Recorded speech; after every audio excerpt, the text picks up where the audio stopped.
Welcome to Bonus Bytes, a special mini episode of the Triple D podcast. These bite-sized episodes are packed with information about disability benefits, disability news, and answers to your burning questions. Get ready to take a bite of what's going on this week.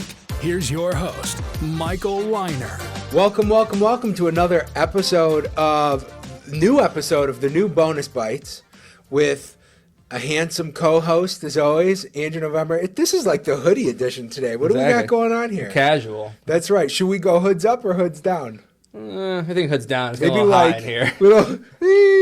Little much. We're really overdressed for the weather today. I like your hoodie better than mine. I'm trying to get that Voiri sponsorship on here. You like that? That's great. Those are old school Liner Legal hoodies. Very I think we got those like 5 years ago. I was cold in my office. The AC was turned down too low, but it's seemingly a little hotter down here. There you go. Got that Liner hoodie to warm you up. So we've got a lot to chat about today, Andrew. But before we get into it, I want to ask you a personal question. What is your favorite part about helping people who are disabled? Okay, I was hoping that usually when I ask for a personal question, he's like, now? "We're recording, Michael." No. I'm like, oh, camera, I see the red light going. So my favorite part about helping people with disabilities, I think my favorite part is that I constantly see people get taken advantage of. Yeah. You know, I've got a client right now who's a lawyer, very educated, who's experienced in suing. Is this a Social Security client? Or this is a long-term disability client. And they're hesitant to file a lawsuit because they don't want to be part of a public case, which I totally understand. When people Google this lawyer's name, the lawyer wants their work, visible, not the fact that they're part of a lawsuit. And I'm watching this insurance company just straight up take advantage of my client. The decision was due, no argument. There's strict regulations that apply. And even though my client is educated and prepared more than anyone to take on this insurance company, they can't because of a very reasonable fear. And you can take that into many different levels. I just won a Social Security case probably 10 minutes ago when you came to get me, where if Social Security had done, had the ability to do an accurate check of the past work, the case wouldn't even gotten as far as me. And I can clean it up in a few minutes, and I'm so proud to do that, but I shouldn't have had to do that. Right. They just don't have the capability, so people are just taken advantage of. And for years, you and I have talked about other representatives that are out there. What do we call them? Potted plants, pumpkins, just people who sit in hearings. They're not really advocates. They're just basically following the process. And you literally might as well have like a scarecrow sitting next to you in a hearing because they're not really doing anything to advocate. But when you've got that mindset and those eyes, those hungry eyes out there to try and help people and clear up records, you can really make a difference. It's shocking to me how many more cases we win than other people just because we're willing to really think about a case and have the right intentions at heart. Yeah, and I know there's a lot of representatives that do a great job that just try to advocate to show that someone is unable to work, but it's so much more than that. It's a game of chess sometimes, and sometimes the files set us up for a move that might not be apparent to a less experienced rep. And the biggest problem about representatives like that is they're not just hurting their clients, they're hurting our clients. Yep. And I think you probably know what I'm going to say, but, our behavior in the courtroom has, not been well taken by some of the judges. They think we're very aggressive. And, honestly, we're doing the bare minimum a lawyer is supposed to do. Our job is to stand in our clients' shoes and confront the people who are denying them, whether it's Social Security or an insurance company. That's why they hire us. And sometimes we have to be the bad guy. But I always scratch my head. I'm like, you're a lawyer. I'm thinking about this judge. We went to the same law school or went to law school together. You were taught this advocacy, and you're looking at me like I'm out of control. I can't wrap my mind around it. It's so funny you're saying this. I had an interaction with a judge in Utah, not this past week, but the week before. And I don't know what type of attorneys or representatives are coming through there, but the judge goes to me, I've never heard an attorney ask questions like this, and I go, well, on behalf of the legal profession, I apologize. Perfect. That you have had people coming through here who didn't take the time to fully represent their client. But that's not going to stop me from doing what I need to do to win my case. My favorite story that I've told to so many lawyers, you've heard this 10 times. I don't think I've ever told this on camera, so I'm actually excited to share this. I won't name the particular Social Security hearing office, but I'll say this. I had a very contentious hearing where I was cross-examining the vocational expert, which is my legal duty as the burden has shifted to Social Security to prove their case. So I have to challenge that, or I'm committing malpractice or just being a really crappy attorney for my client. And so I went at the vocational expert very hard, as you can probably imagine me doing. And hearing ends, and we walk out. This is back in the in-person days, by the way.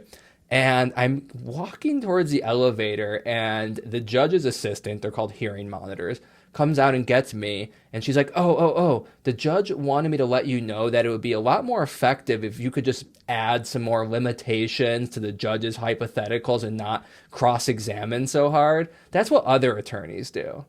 And I was astounded. We're kind of getting into the weeds talking about hypotheticals, but basically what this person was telling me was just to shut up. Ask the rote questions if my client's off task or absent. Don't challenge the expert. That's what they were telling me. Right. Was just, be a good player. We got to get to lunch. AAA Cafe is waiting for us. We got to get down there. Well, now I know think I just get away the office. That's hilarious. Not many people will get that. I hope that place is still in business, but probably I don't know. So let's get into our agenda, Andrew. So the world has shifted a bit since we were last here. I think the last time we shot a Bonus Bytes, Joe Biden had just stepped out of the race. It seemed like Kamala Harris was going to be the Democratic nominee for president. Now that's official, and we have a vice presidential nominee. So I'm curious, what are your thoughts on the Democratic ticket as it pertains to Social Security with Tim Walz as the running mate? I am so excited. I'm so excited. I want everyone to know that. The reason why I'm so excited is I graduated law school in 2009. So 2008, 2009 was my last year of law school. And worst economy of all time, since the Great Depression. And that's when Barack Obama ran. And there was such electricity in the air. There was such enthusiasm in the air. And it was just amazing. That was really when I started paying attention to politics. I kind of came late to the game. We have not had energy on this side of the aisle since that time. I mean, we've had some very tough political situations for many, many years that have, let us just, feel like we can't do anything. Yeah. And with Kamala Harris becoming the nominee and her pick of Tim Walz, it's unbelievable. These are two people who have dedicated their lives to public service, particularly Tim Walz. I mean, you and I were talking about him. He served in Congress from 2007 to 2019.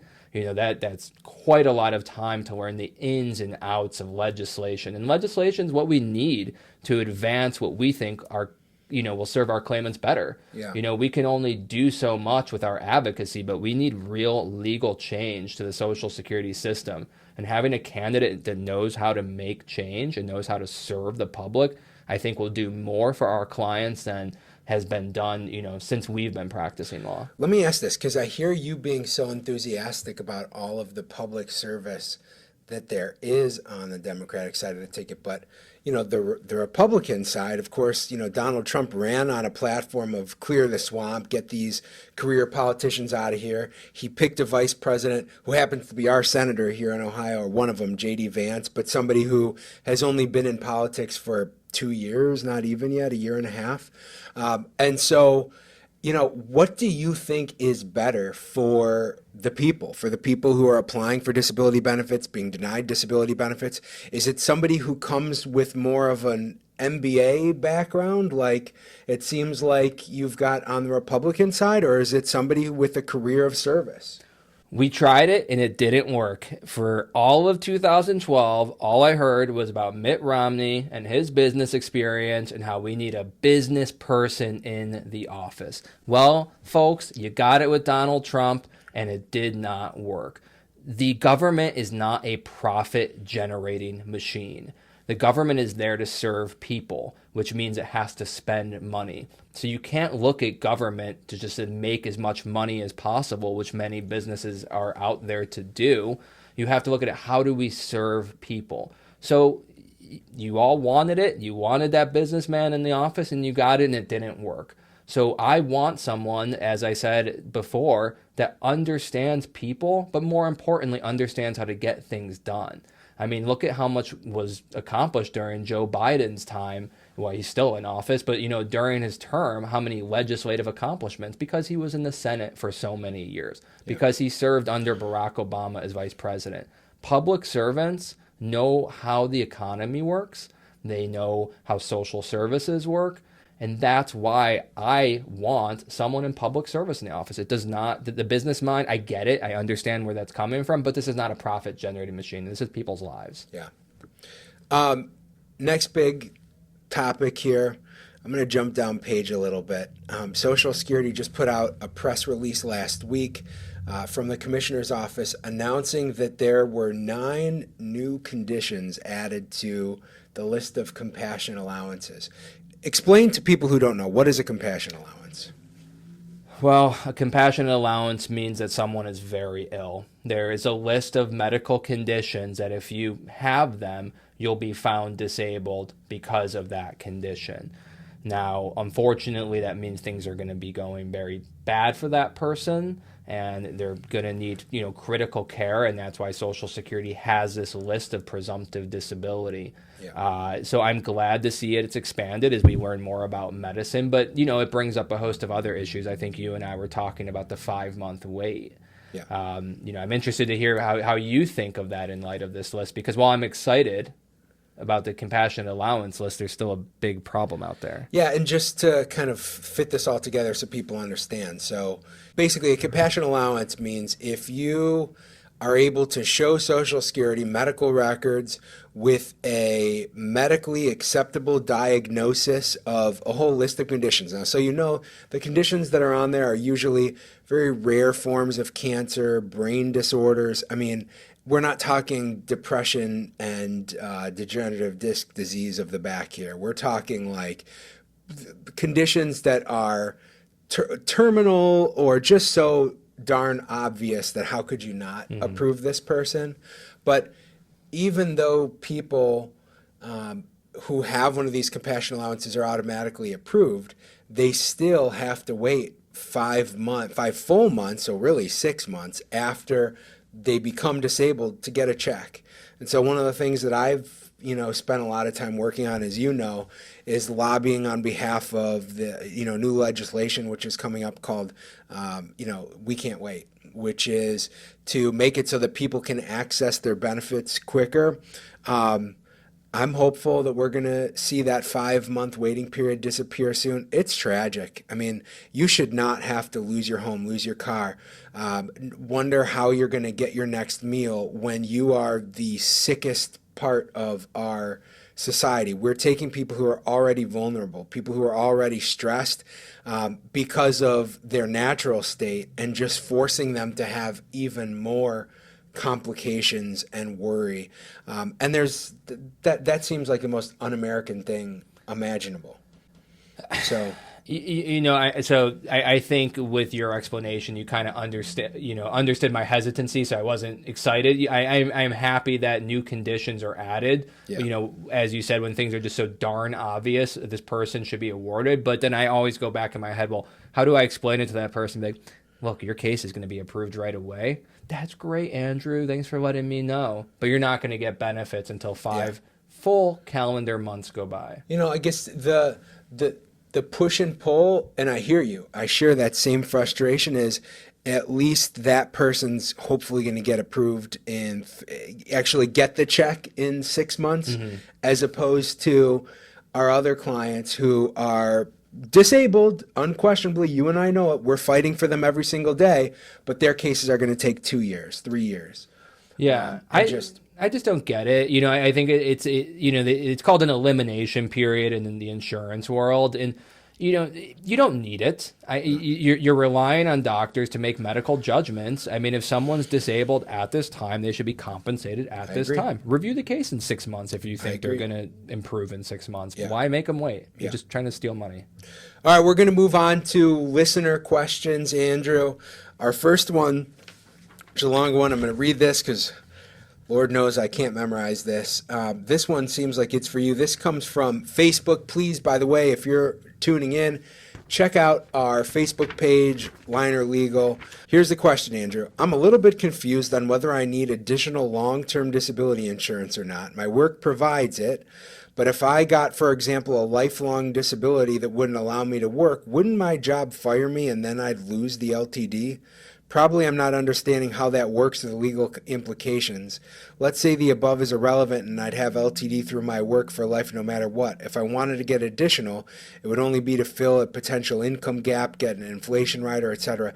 I think the way that this question really boils down to, or another question we can pull out of here is, what happens to somebody's disability policy that's provided by an employer if and when they lose their job? Mm-hmm. I'm glad I was going to answer the question by going to that point first, because there's actually two questions buried in there. Yeah. The first question is the way you framed it. If I lose my job, do I get to keep my LTD? The first question is the way you framed it. If I lose my job, do I get to keep my LTD? 99% of the time, the answer is yes. I've only ever seen one policy that tied continued benefits to continued employment. Most policies work like any insurance. As long as your claim, when your disability loss starts, happened while you were employed, or to use fancy lawyer terms, a covered participant, you're fine. So unfortunately, most people lose their jobs in the pursuit of these benefits. I see some people, it's different with everyone, but by and large, my clients will lose their job at some point while they're working with me. And I reassure them that, yes, your disability began while you were an employee, so it will continue. I can look at a policy and know in a few seconds whether someone will lose their benefits. But I think we can all agree that more likely than not, if you lose your job, you're okay. Your benefits will continue. That's number one. Number two, should you get supplemental coverage? If you can, yes, and I'll explain why this person is asking this question. The vast majority of LTD policies will not pay you 100% of what you're making. Typically, they pay 60%, but I've seen as low as 40%.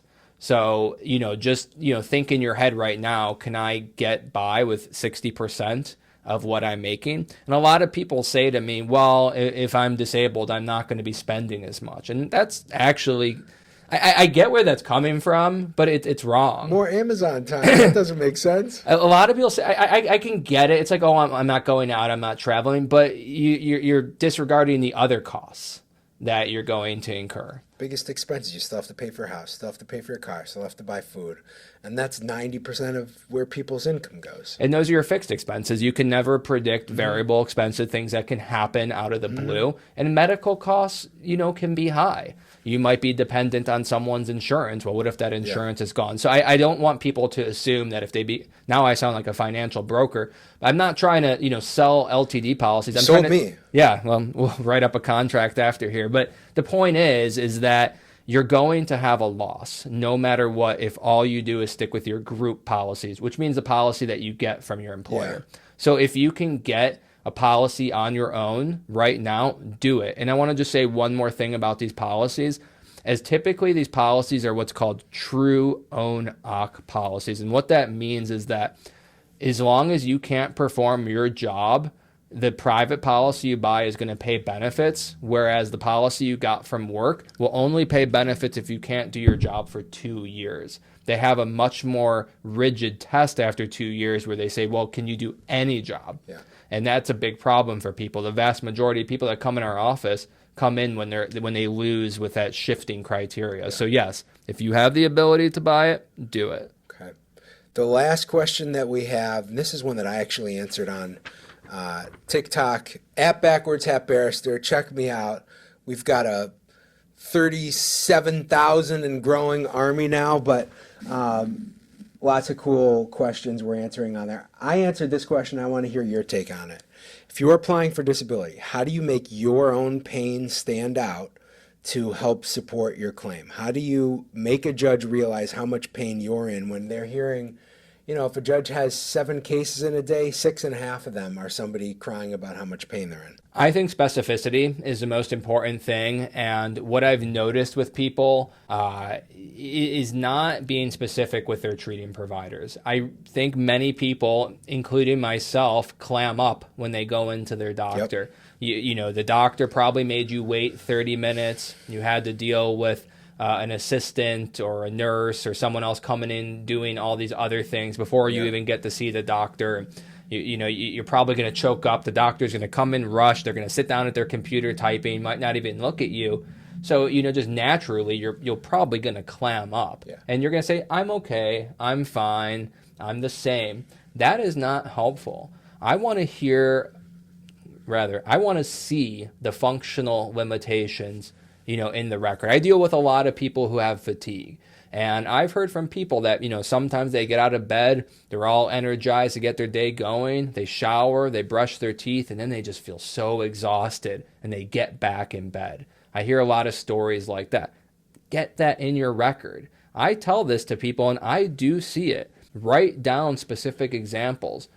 Because that will help you. Keep a journal. Keep logs. Yes, because you're going to clam up. Even me who goes into my own doctor, I don't feel like I can advocate for myself. It's hard to be your own advocate. If you have someone that can come with you, great. If you don't, do what you said. Yeah. Now, I want to know, what did you say to that question? I talked about pain logs in a pain journal. I also think about, if I were to apply for disability, what I would do to make my case stand out. The things that I would like to see in cases, but we don't see often enough. I would love to see letters from employers. I would love to see family member letters, although I'm not, as a standalone piece, I don't think that they're going to add that much to a claim. But if somebody really wants to deliver a crisp package to Social Security, they're going to their doctors. They're not just going to complain of pain. They're going with an eye towards getting better. They're saying to the doctor, I'm in so much pain. My hands are cramping all the time. Doctor, what can we do to make it better? They're always linking specific functional limitations to an impairment that they have in the dialogue that they're having with their doctor. I already talked about, letters from an employer, letters from a family member. They're keeping journals. They are not refusing any treatment that's offered to them. There's some things that, you don't have to accept. You don't have to have a brain surgery necessarily to get disability because that's offered. But you should at least seek a second opinion, I would think. The other things that I think can really make a case stand out, of course, medical source statements, getting your treating providers to document how they think that your pain would limit your functioning. Is it going to keep you from being able to focus? Is it going to keep you from being able to concentrate? Are you going to experience weakness because of how severe the pain is? Social Security expects that people will work through pain. They want to know, what is it about your pain that is so severe that it keeps you from being able to work? And people who just cry pain, pain, pain, but don't say, I'm in pain when I lift more than 10 pounds, are at a disadvantage. Yeah, absolutely. And people should think of pain beyond just the physical point. What I've noticed a lot in these hearings is people talk about the pain that's just so distracting that they can't even have the same relationship with their friends or their family, or they can't focus on reading a complicated Social Security form, or maybe even watching a couple hours of television. So think about pain in the bigger concept. And I agree. I think the best evidence is work-related evidence. Yes. I know we can't always get it, but it's worth a try. See if you work for a bigger company, they probably have some HR data. Right. Were you missing work? We can prove that. That's easy. If you work for a small-time employer, they'll probably sit down and write a letter. Yeah. And we see those. That is the best evidence. I love great medical evidence. I love great opinions from doctors. But I love nothing more than saying, Your Honor, my client tried to work, and look what happened. Yeah. That is the best evidence you can get. Awesome. Well, everybody who tuned in and made it to the end, thank you for hanging out with us. Andrew, Hoodie Day was a success. Another episode in the books, and I'm looking forward to catching up with you, and we've got some more news in a few weeks. Love it. Thank you for having me. Yeah. Thanks for listening to Bonus Bytes, a mini episode of the Triple D podcast. Rate, review, and subscribe, and tune in next week for more disability news and headlines.